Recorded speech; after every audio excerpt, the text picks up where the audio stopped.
Peggy 18. The thing about going out into the farewell wilderness in Days Gone is that everything is trying to kill you.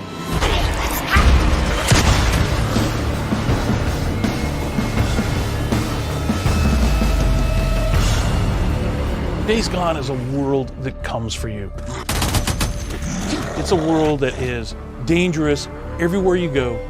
We set Days Gone in that world because we hadn't seen it a lot in video games, and it brought something to the experience that we really, really needed.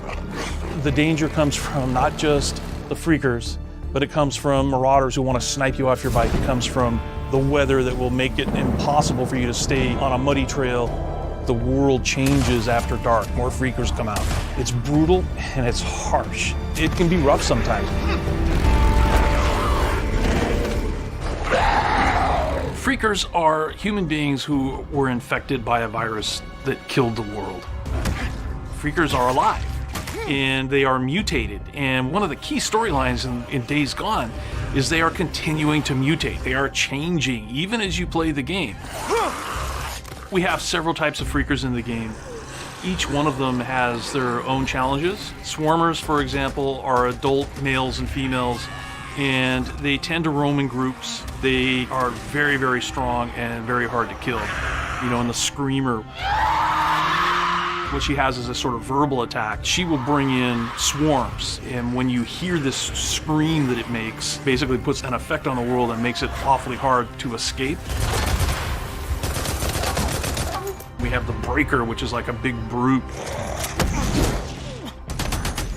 You're gonna run into infected animals. Rest in Peace is a cult that worships the Freakers. The Rippers want to be like the Freakers. They dress like them, they scar themselves. Because the Rippers worship the Freakers, they won't attack them. When you're playing Days Gone, you just have to be aware of everything around you all the time. We really wanted to build a world that was dangerous. You know, you can explore, it's beautiful. What if that world was always trying to kill you?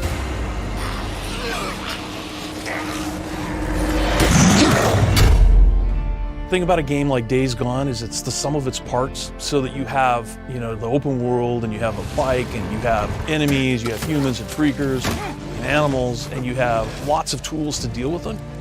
The high desert of Central Oregon is sort of built for the kinds of traversal that we really wanted to explore.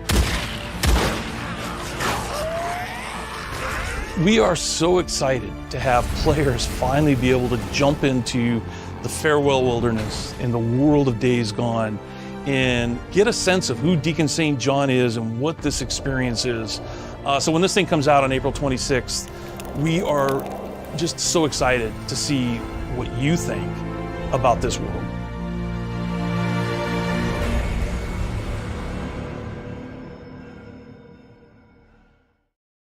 For the players.